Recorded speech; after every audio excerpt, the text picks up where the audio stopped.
Hello and welcome to Newshour. It's coming to you live from the BBC World Service Studios in London. I'm Tim Franks, and this is going to be an unusual programme because we're going to be devoting much of it to a story that is unfurling before us as I speak to you. The cross-examination, well, it hasn't quite started. He's just doing his opening statement of the US Attorney General, Jeff Sessions, by members of the Senate Intelligence Committee. Mr. Sessions is testifying 5 days after the former FBI Director James Comey spoke to the same group of senators and made a series of astonishing, potentially wounding charges against the president who had fired him last month. All this in the context of an investigation by the FBI and Congress into Russian interference in last year's presidential election. I promise you that we will hear plenty from the Attorney General himself and from the senators quizzing him and get some expert guidance on how much this all matters politically and possibly legally. First, let's get some of the context with our correspondent on Capitol Hill, Jane O'Brien. Jane, I'm sorry to interrupt you listening to what the Attorney General is having to say, but just why is the Attorney General being asked to come and testify? Well, this is the fallout from the testimony of James Comey, the sacked FBI director, last week, where he raised some questions about Mr. Sessions' involvement in decisions to have him fired, whether or not there were further meetings with Russian officials, and why he recused himself from the probe into Russian meddling in the presidential campaign. Now, we've already, just in the last few minutes in the opening statement, heard a couple of very strident rebuttals from Mr. Sessions. First of all, on the issue of whether or not he colluded with Russia or was part of the Trump campaign's alleged collusion, he said that any suggestion that he colluded with Russia to hurt this country, the United States, is an appalling and detestable lie. He also said that he recused himself from the investigation itself, not from any sense of wrongdoing, but because a DOJ, a Department of Justice regulation, required it. People who were investigating campaigns cannot do so if they've been a part of it. So already very strong stuff from Jeff Sessions. And what about the question as to whether, I mean, he belatedly said that he'd had a couple of meetings with the Russian ambassador, even though he'd, during his confirmation hearings, had said that no such meetings had taken place. There had been plenty of speculation that there may have been further meetings. Has he had anything to say about that? Yeah, flatly denied it. He said he's never had any conversation or private meetings with Russian officials at the Mayflower Hotel, which was where it was widely reported following Mr. Comey's testimony that he may have run into the Russian ambassador again. But he said he didn't, and whether he talked to him in passing, he has no memory of doing so at all, no knowledge of that at all. So again, he's strongly denying pretty much everything that's been levelled against him. And I dare say, Jane, that I'm asking you these questions while you've been struggling to listen to the end of his testimony and therefore won't be able to answer this question, but I'll try anyway. Has he had anything to say about the firing of James Comey and whether he was involved in it? No, not yet. He may be talking about that now, but to be perfectly honest, Tim, this is a 2.5-hour session at least. I think we're going to have plenty of time to listen in and get to the bottom of what his involvement may or may not have been. Well, Jane, for the time being, thank you very much indeed. And let's dip into the questioning of the Attorney General. He's just about to be questioned by Richard Burr, who's the Republican chairman of the Senate Intelligence Committee, who's, I think, putting his first question to the Attorney General now. I did not remember that, but I understand he was there. So I don't doubt that he was. I believe that representations are correct. In fact, I recently saw a video of him coming into the room. But you never remember having a conversation or a meeting with Ambassador Kislyak? I do not. And there was, in that event, was there ever a private room setting that you were involved in?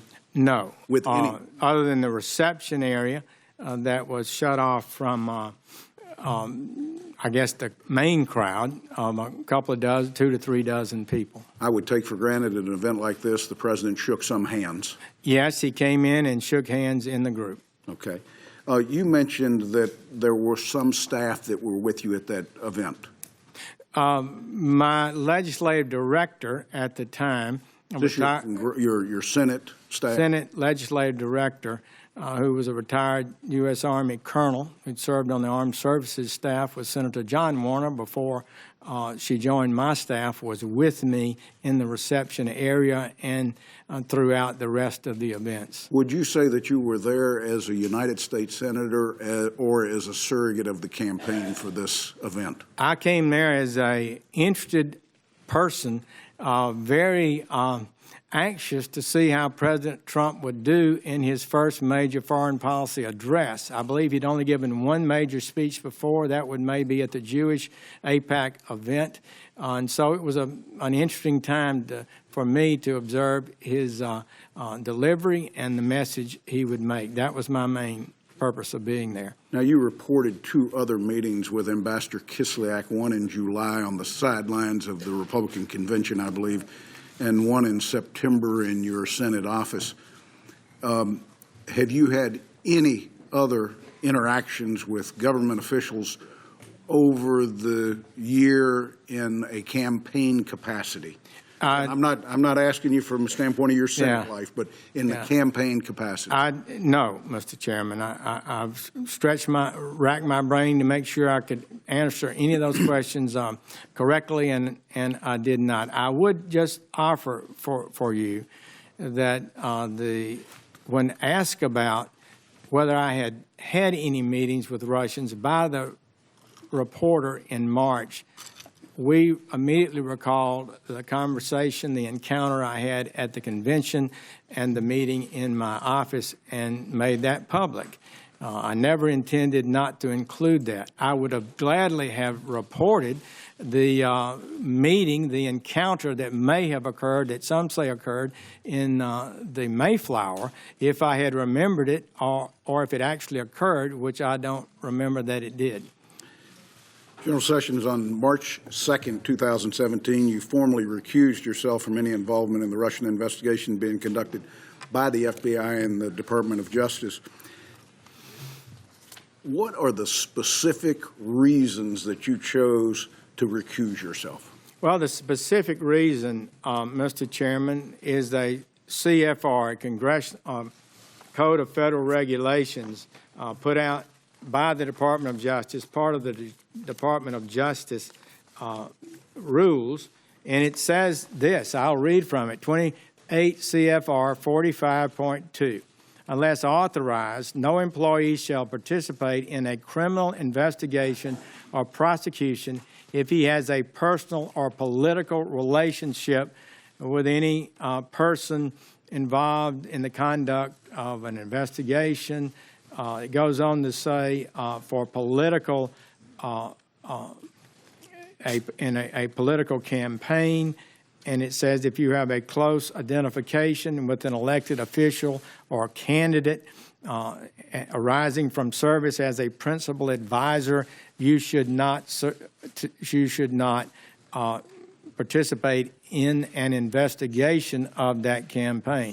So many have suggested that my recusal is because I felt I was a subject of the investigation myself, that I may have done something wrong, but this is the reason I recused myself. I felt I was required to under the rules of the Department of Justice, and as a leader of the Department of Justice, I should comply with the rules, obviously. So did your legal counsel basically know from day one you would have to recuse yourself of this investigation because of the current statute?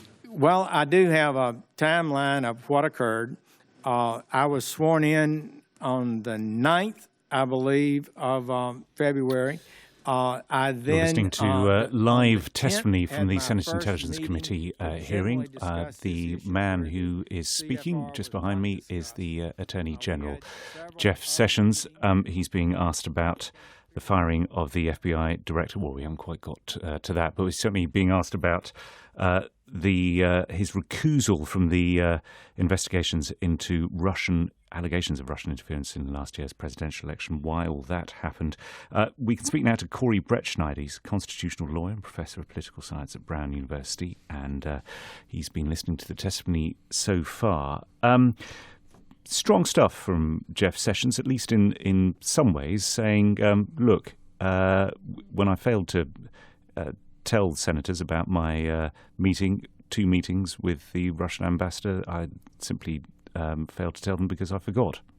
Yes, and I think he also tried to suggest that it was Senator Franken's fault.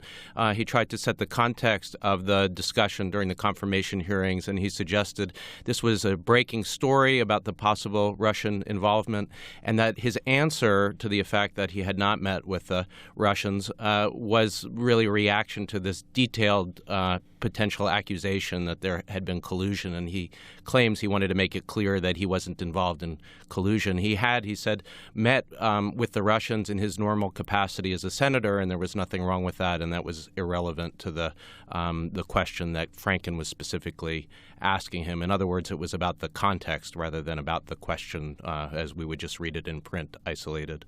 It seems to me that what Jeff Sessions is trying to do, I suppose predictably enough, is to tamp the fires and to say, look, there may be a lot of smoke here, but actually there's nothing really going on.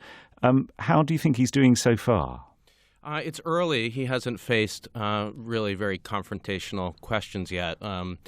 Senator Burr so far has been sort of helping him, basically. Well, as you might imagine from a Republican. Exactly. Yeah, I mean, this is his ally, and he helped him to clarify this thesis that Sessions is advancing, Attorney General Sessions, that he had these two meetings, but there was nothing wrong with them because they were done in his normal capacity as a senator. He met with lots of people from foreign countries.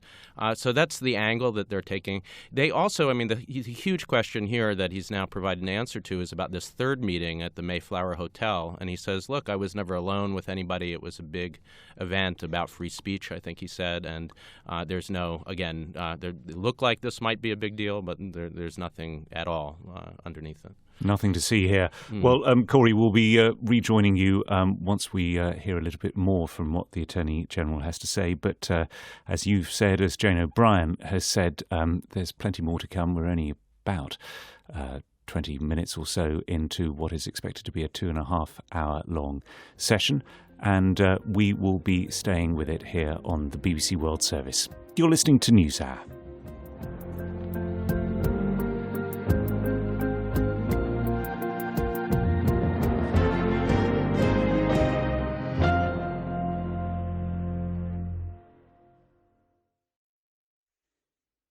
And also coming up on the programme, we'll be looking at one of our other headline stories, which is that North Korea has released an American student who was detained 18 months ago for stealing a propaganda banner.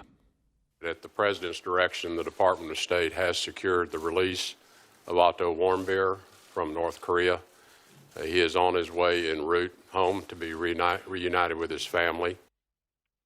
That was the U.S. Secretary of State, Rex Tillerson, breaking the news earlier on today. We'll be looking at that story a little bit later in the programme, and also at the fact that the parents of that student, Otto Warmbier, say that he is in a coma. Main headline, the U.S. Attorney General, Jeff Sessions, has denied having any meetings with Russian officials to discuss the Trump election campaign.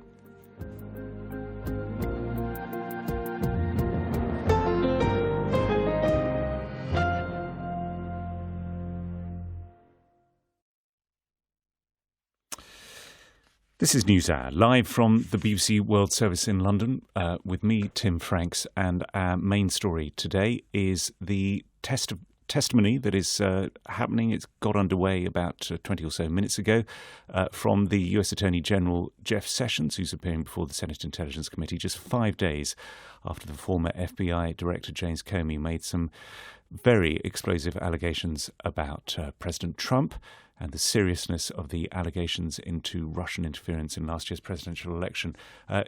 The U.S. Attorney General is currently being questioned by the chairman of the Senate Intelligence Committee, Richard Burr. In fact, I think now the questioning has moved on to the ranking Democrat, Senator Mark Warner. Let's hear what he is going to ask. Appear before this committee and other committees as appropriate. I don't think it's good policy to continually bring cabinet members or the Attorney General before multiple committees going over the same things over and over. I know other members of the Judiciary Committee or Appropriations Committee may want to raise those issues. But let me just ask about this committee. I just gave you my answer, Thank Mr. you. What about, can we also get your commitment, since there will be questions about some of these meetings that took place or not, that we could get access to documents or memoranda or your day book or something so we can... Mr. Chairman, we will be glad to provide appropriate responses to your questions and review them carefully and try to be responsive. Yesterday, a friend of the President was reported to suggesting that President Trump was considering removing Director Mueller as special counsel. Do you have confidence in Director Mueller's ability to conduct his investigation fairly and impartially? Well, first, I don't know about these reports and have no basis to but I'm asking you, sir, their I'm asking, validity. I have known Mr. Mueller over the years. He served 12 years as FBI director. I knew him before that, and I have confidence in Mr. Mueller. So you have confidence he can do his But I'm job? not going to discuss any hypotheticals or what might be a factual situation in the future that I'm not aware of today, because I know nothing about the investigation. Do you believe? Fully recused I've got a myself series from of questions, sir. Do you believe the President has confidence in Director Mueller? I have no idea. I've not talked to him about it. Now, will you commit to this committee not to take any personal actions that might result in Director Mueller's firing or dismissal? Well, I think I probably could say that with confidence, because I'm recused from the investigation. In fact, the way it works, Senator Warner, is that the acting Attorney General I'm for aware this investigation, but I just wanted to get you on the record that you would not, Deputy Attorney General Rod Rosenstein. with your recusal, you would not take any actions to try to have Special Investigator Mueller removed. I wouldn't think that would be appropriate for me to do. Yes, sir, I agree. To your knowledge, have any Department of Justice officials been involved with conversations about any possibility of presidential pardons about any of the individuals involved with the Russia investigation? Mr. Chairman, I'm not able to comment on conversations with high officials within the White House. That would be a violation of the communications rule that I have to. Is that, just so I can understand, is the basis of that unwillingness to answer based on executive privilege, or what? It's a longstanding policy of the Department of Justice not to comment on conversations that the Attorney General has had with the President of the United States for confidential reasons that really are founded in the co-equal branch powers in the Constitution of the United States. But just so I'm understanding, does that mean, are you claiming executive privilege here today, sir? I'm not claiming executive privilege, because that's the President's power, and I have no power to claim executive privilege. What about conversations with other Department of Justice or other White House officials about potential pardons? Not the President, sir. Mr. Chairman, without in any way suggesting that I have had any conversations concerning pardons, totally apart from that, there are privileges of communication within the Department of Justice that we share, all of us do. We have a right to have full and robust debate within the Department of Justice. We encourage people to speak up and argue cases on different sides, and those arguments are not I would be hope, revealed. Historically, we've seen that they shouldn't be revealed. I would hope that you would agree that, since you've recused yourself from this investigation, that if the President or others would pardon someone during the midst of this investigation, while our investigation or Director Mueller's investigation, that would be, I would think, problematic. Let me. One of the comments you made in your testimony was that you'd reached this conclusion about the performance of then Director Comey's ability to lead the FBI, that you agreed with Deputy Attorney General Rosenstein's memo, the fact that you'd worked with Director Comey for some time. Did you ever have a conversation as a superior of Director Comey with his failure to perform or some of these accusations that he wasn't running the FBI in a good way, or that somehow the FBI is in turmoil. Did you have any conversations with Director Comey about those subjects? I did not. So you were his superior, and well, let's dip out of that questioning to talk to our own expert witness, Corey Brettschneider, constitutional lawyer and professor of political science at Brown University. In terms of what the Attorney General has had to say so far, are there any questions that he's been asked that he's sort of refusing to answer for whatever reason? Yes, they're now in the midst of trying to get into the details of the reasons why Director Comey, the director of the FBI, was fired. And without saying the word, the phrase executive privilege, he used the phrase that we are two co-equal branches. He tried to claim that any information that he has about Trump's motivations or President Trump's communications with him are something that he's not going to talk about before the committee. Why is this business of executive privilege deemed to be so sensitive? Because I suppose it's a fairly well-trodden path, isn't it, to say, look, I'm not going to talk about private conversations I have with the Commander-in-Chief. Well, we're in a deep puzzle, and this is why this is a unique period in American history, really. The Nixon administration might be the only parallel. Our system, we considered at one point during the founding having an independently elected attorney general, and the founders of our country opted not to do that. So the attorney general reports to the president. Yet, what happens when the president commits a potential crime? And what's at issue potentially here is obstruction of justice. It's the attorney general who works for the president who's supposed to look into this. Now, the way that we've gotten around this recently is that, first of all, recusals. Attorney General Sessions is not involved in the case. But the Deputy Attorney General also has appointed an independent counsel to look into this circumstance. Now, here's the dilemma. The president could potentially fire the attorney general, the deputy attorney general, if they refuse to fire the independent counsel. So these are not just separate branches. There's a deep intertwining here, and the Congress is trying to do their bit here by trying to ask about potential wrongdoing. And just briefly, Corey, before we break for the news, sometimes senators and members of the House of Representatives aren't the most forensic questioners. How are they doing so far? I think Senator Warren is laying the groundwork to try to, first of all, establish that this is relevant, because if the president committed a crime, it's something that they, as an oversight branch, potentially a branch that might seek impeachment, have to know about. And yet he's building his case, I think. So this is much more aggressive questioning than we saw from Senator Burr, and it's forcing the Attorney General to try to revert to executive privilege rather than coming clean about what actually happened. Corey Brettschneider will come back to you in the second half of our programme. You're listening to Newshour from the BBC World Service.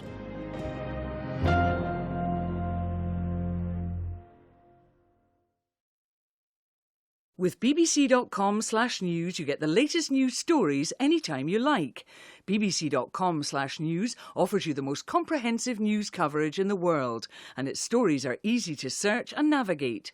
Whether you're interested in science, health, technology or business, the bbc.com/news website can offer it all.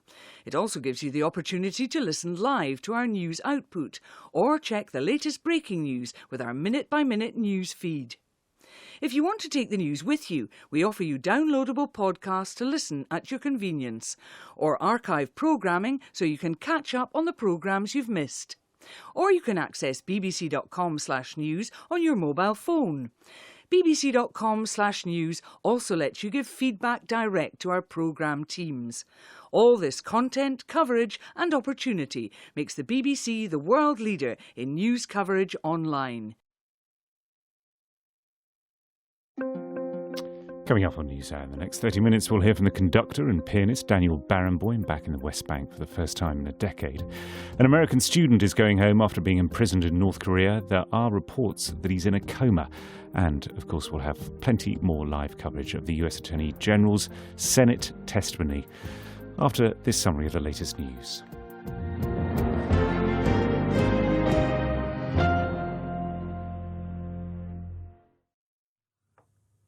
BBC News with Justine Green. The US Attorney General has started giving evidence to the Senate Intelligence Committee, which is looking into allegations that Russia interfered in last year's presidential election. Jeff Sessions said such meddling mustn't be tolerated and denied having had any conversations about interfering in the election with the Russians.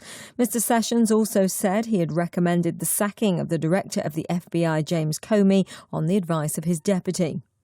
The US says North Korea has released an American student who was imprisoned after he stole a propaganda banner. Otto Warmbier was sentenced to 15 years of hard labour last year. His parents say he's in a coma and was medically evacuated from North Korea. A Brazilian judge has sentenced the former governor of Rio de Janeiro state, Sergio Cabral, to 14 years in jail for corruption. Mr. Cabral was accused of siphoning off millions of dollars during his 8 years in office when he oversaw the construction of infrastructure for the Rio Olympics. The head of the Uber ride-sharing company says he'll take indefinite leave of absence from running the company. The announcement by Travis Kalanick came ahead of the publication of an investigation into the company's ethics. Prosecutors in Romania have charged the former President Ion Iliescu with crimes against humanity linked to the violent repression of protesters in 1990. They allege he organised an attack on demonstrators in Bucharest after the fall of the communist regime. The World Bank is giving aid organisations $50 million for emergency supplies in Somalia, affected by the most severe drought in decades. The Greater Horn of Africa is facing its worst ever food crisis. And Qatar has stopped producing helium because of the economic boycott imposed by several other Arab states. Qatar is the second biggest producer of helium, with the capacity to produce about a quarter of the world's supply. BBC News. Coming up on Newshour, more from the Senate Intelligence Committee hearing. First, we'll head to the Middle East. I was lucky enough to be in the Palestinian city of Ramallah in the West Bank the last time the celebrated conductor and pianist Daniel Barenboim was there, giving a piano recital. That was almost a decade ago, and now Barenboim, the only person I know of with Israeli and Palestinian citizenship, has returned to the West Bank to work with young Palestinian musicians. 50 years to the month since the Six-Day War that saw Israel conquer the West Bank. The BBC's Yo Landau has been speaking to Daniel Barenboim in Ramallah.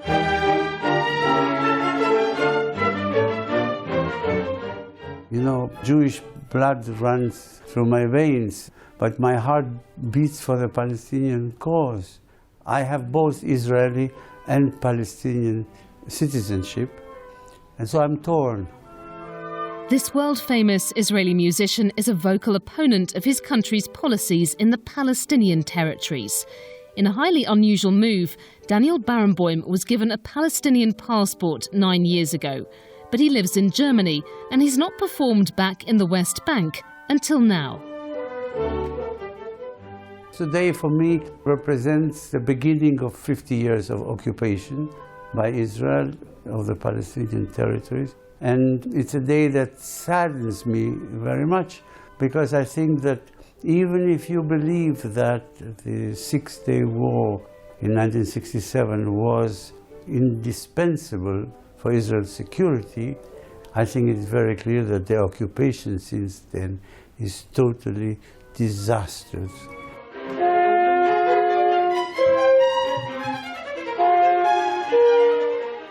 These students playing in Ramallah attend the music school that Daniel Barenboim founded here with his friend, the late Palestinian academic Edward Said. The pair also set up an orchestra for musicians from across the Middle East, including countries that are enemies. They currently perform outside of the region.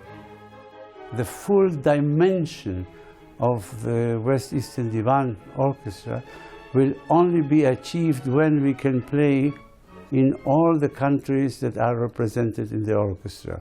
That means Turkey, Lebanon, Syria, Jordan, Israel, Palestine, Egypt and Iran. Well, you can see that it is not possible, but it will come. And Daniel Barenboim is optimistic about the chances for peace between Israelis and Palestinians. Despite all the challenges, he says it's important for like-minded people of both nationalities to keep talking to each other. There are many Israelis who think differently as a government. And I think it is simply not very intelligent not to think of any contact with them. Because when this conflict is solved one day, hopefully soon, but even if it takes a long time, then what? Then we will be facing each other.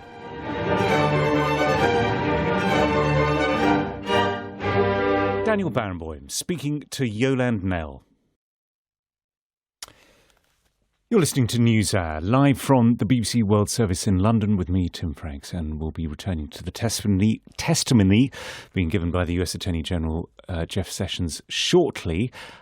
In the last few minutes, when asked about a crucial meeting between the former FBI Director James Comey and President Trump in the Oval Office, in which Mr. Comey last week, before the same Senate Intelligence Committee, he said that Mr. Trump asked him to drop the investigation into Michael Flynn, the former National Security Advisor. He and other officials left while Mr. Comey remained to talk to the President.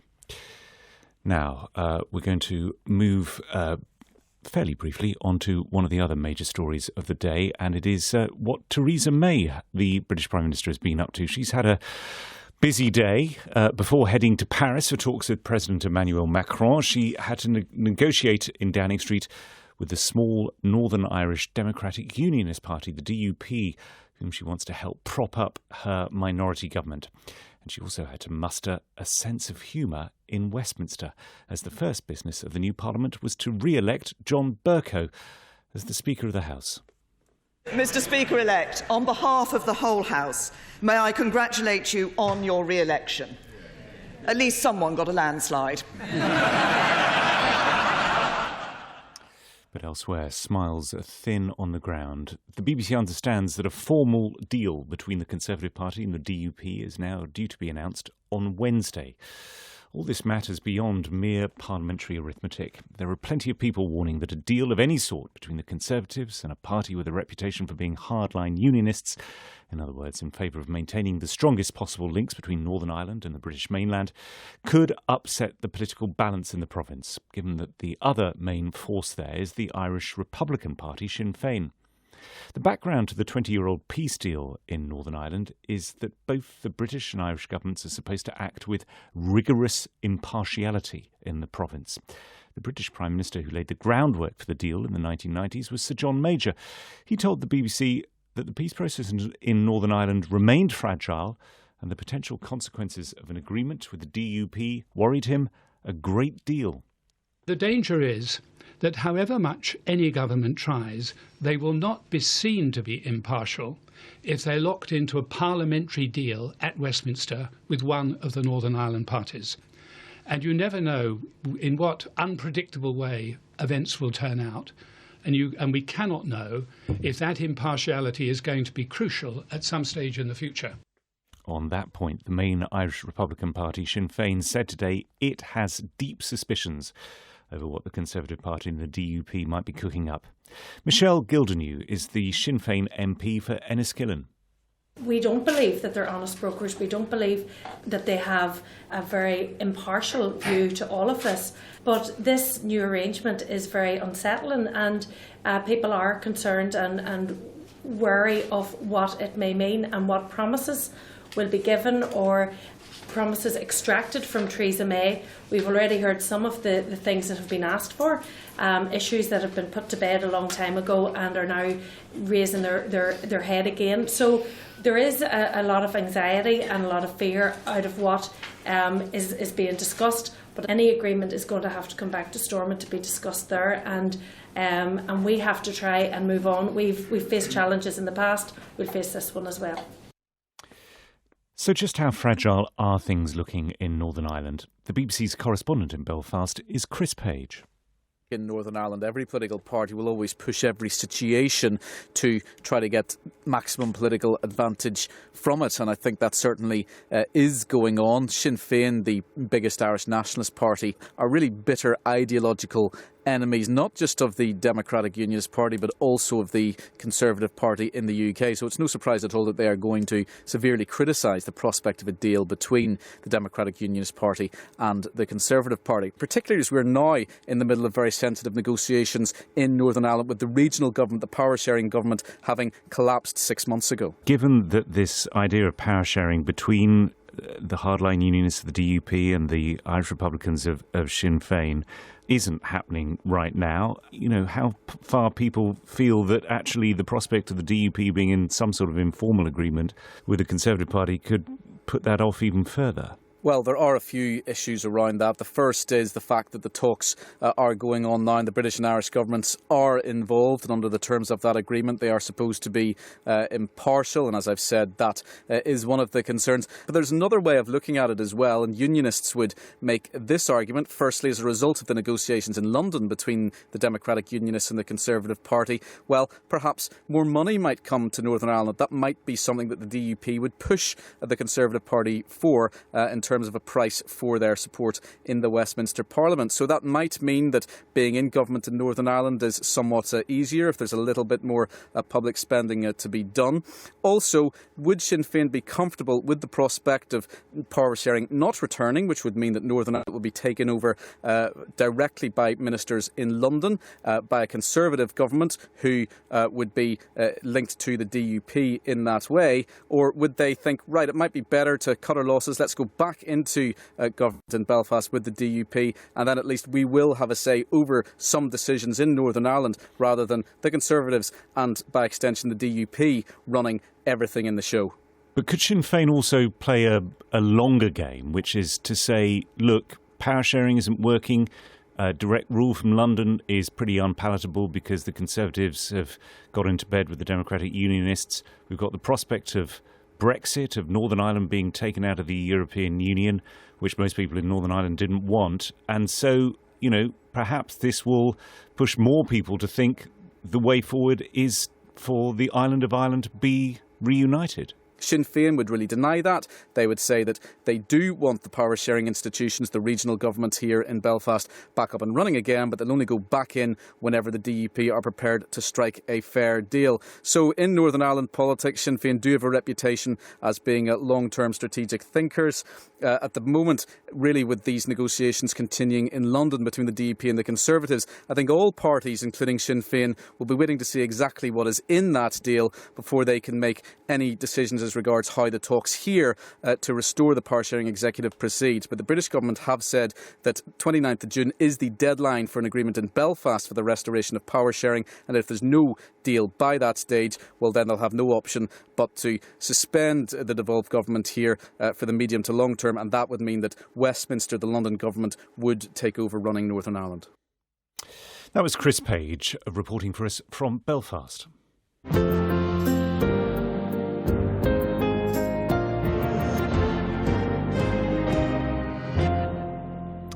We're going to return to our dominant story of this programme, the US Attorney General Jeff Sessions answering questions from the Senate Intelligence Committee. He was asked, among other things, why he had recused himself from investigations into alleged Russian interference in the 2016 election. Many have suggested that my recusal is because I felt I was a subject of the investigation myself, that I may have done something wrong, but this is the reason I recused myself. I felt I was required to under the rules of the Department of Justice, and as a leader of the Department of Justice, I should comply with the rules, obviously. Well, let's go back to the hearing live now. The Attorney General is answering questions from the Republican Senator Marco Rubio. And I eventually left, and I do recall that I think I was the last or one of the last two or three to leave. Would it be fair to say that you felt like perhaps you needed to stay because it involved the FBI director? Well, I don't know how I would characterize that, Senator Rubio. I left. It didn't seem to me to be a major problem. I knew that Director Comey, long-time experience in the Department of Justice, could handle himself well. So you saw him after that. He characterized it as he went up to you and said, you know, never leave me alone with the president again. It's not appropriate. And he said, this is his characterization, you just kind of shrugged like as if to say, what am I supposed to do about it? Well, I think I described it more completely, correctly. He raised that issue with me, I believe, the next day. I think that was correct. And he expressed concern to me about that private conversation. And I agreed with him, essentially, that there are rules on private conversations with the president. But there's not a prohibition on a private discussion with the president, as I believe he's acknowledged 6 or more himself with President Obama and President Trump. So I didn't feel like that's the first, and he gave me no detail about what it was that he was concerned about. So I didn't say I wouldn't be able to respond if he called me. Well, let's head back from that testimony to our own expert witness, Corey Brettschneider, constitutional lawyer and professor of political science at Brown University, who's been watching and listening to the testimony. With this key issue of what role, if any, the Attorney General had to play in the firing of the FBI Director James Comey, I'm a little perplexed because... well, you tell me, what have you heard from the Attorney General as to the whole sequencing of events? Well, the worry in the possible obstruction charge is that the firing of Comey was an attempt to try to torpedo the Russia investigation. And the other question is, given that Attorney General Sessions is supposed to have recused himself, was he involved in the firing? And if so, it looks like that is inconsistent with the recusal and possibly, in the worst-case scenario for President Trump, would implicate Attorney General Sessions in the obstruction. Right, and that's why I'm perplexed, because the Attorney General recused himself on the 2nd of March. James Comey was fired in May, and yet, I mean, correct me if I'm wrong, the Attorney General has declined to say to the committee whether he spoke to the President about Comey's handling of the Russia investigation.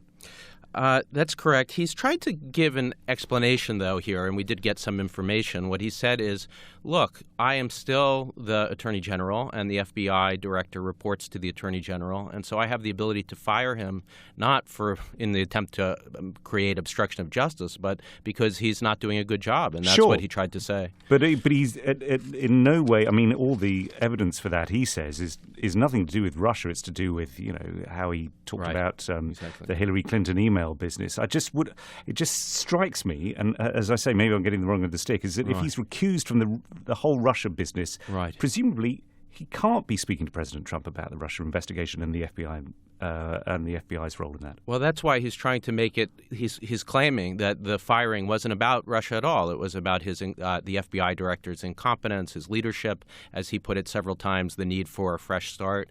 So his strategy is to try to deny, without telling you anything about the details of the conversation, that the motivation was really about Russia. And he has evidence for this that he's presented, which is that he claims that his deputy also thought that the FBI director was incompetent. Now, here's the problem. Just very briefly. Yeah, people don't agree with that assessment. Sorry. Okay. Well, Corey, it's been good to have you along for the ride. That's Corey Brettschneider, constitutional lawyer and professor of political science at Brown University. We'll be returning to the session with Jeff Sessions before the end of the programme.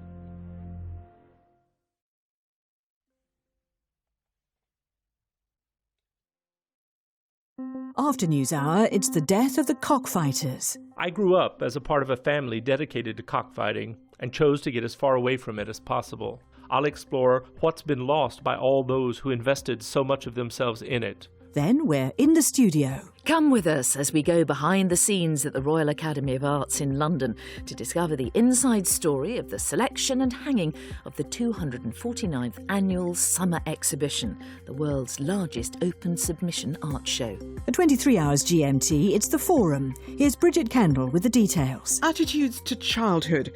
Through the ages and across the world, how have our ideas changed? And was it always the view that, as the saying goes, children should be seen but not heard? Now it's back to Tim Franks and Newshour.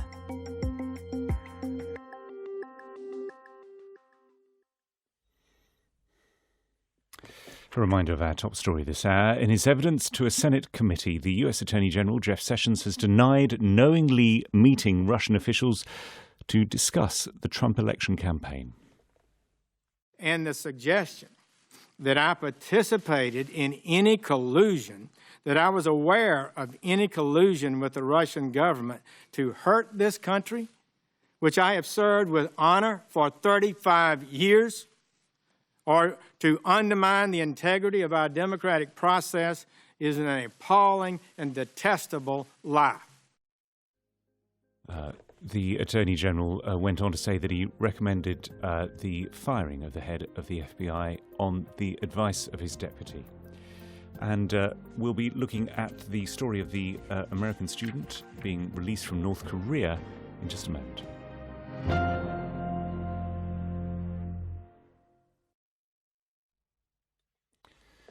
This is Newshour, live from the BBC in London with me, Tim Franks. We'll be heading back to Washington live for the latest on the testimony from the US Attorney General in just a moment. But first, one of the other headline stories of the day. A 22-year-old American student imprisoned in North Korea for attempting to steal a sign has, it seems, been released. The announcement was made by Rex Tillerson, the US Secretary of State.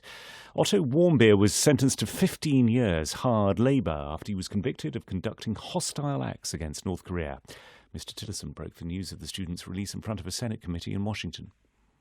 At the President's direction, the Department of State has secured the release of Otto Warmbier from North Korea. He is on his way en route home to be reunited with his family. We continue our discussions with the North Korean regime regarding the release of the 3 other American citizens that have been detained. We have no comment on Mr. Warmbier's condition out of respect to him and the family, and that is the statement that was released. There are reports, though, that Otto Warmbier is in a coma and has been medically evacuated from North Korea. Anna Fifield is a reporter with the Washington Post who's spoken to Warmbier's family. On the early morning of January 1st, 2016, I committed my crime of taking out the important political slogan from the staff-only area of the Angakdo International Hotel, aimed at harming the work ethic and the motivation of the Korean people. You will have noticed that wasn't Anna Fifield, that was actually Otto Warmbier himself confessing to the stealing of that sign. Let's hear from Anna Fifield from the Washington Post about Otto Warmbier's condition. We haven't heard anything about Otto Warmbier since his sentencing in March last year, and there have been a lot of efforts to try and get him out. But this was a very strange situation. I've covered, too many of these detainee situations, and that we just heard nothing from him and saw no sign of him. And so this morning I had actually spoken to Otto Warmbier's parents in Cincinnati, Ohio, and they told me that their son is in a coma, that he's been in a coma for more than a year now, and that he has been medically evacuated from North Korea on an American military medical plane. So he's in a very serious condition, and that they will be looking, obviously, to get him medical treatment as soon as he arrives back in America. That's Anna Fifield from the Washington Post. Well, the testimony of Jeff Sessions, the US Attorney General, is nearing the hour mark. We expect there to be about an hour and a half more to go. He's talking in front of the Senate Intelligence Committee, answering questions about his role, if any, in the firing of the FBI Director, James Comey, the state of the investigation into the allegations of Russian interference in last year's presidential election. He's currently being questioned by Senator Ron Wyden, Democratic senator on the Senate Intelligence Committee. Let's hear how that is going. Represented my views of the situation. I'll ask that on the second round. Thank you, Mr. Chairman. Senator Collins. Thank you, Mr. Chairman.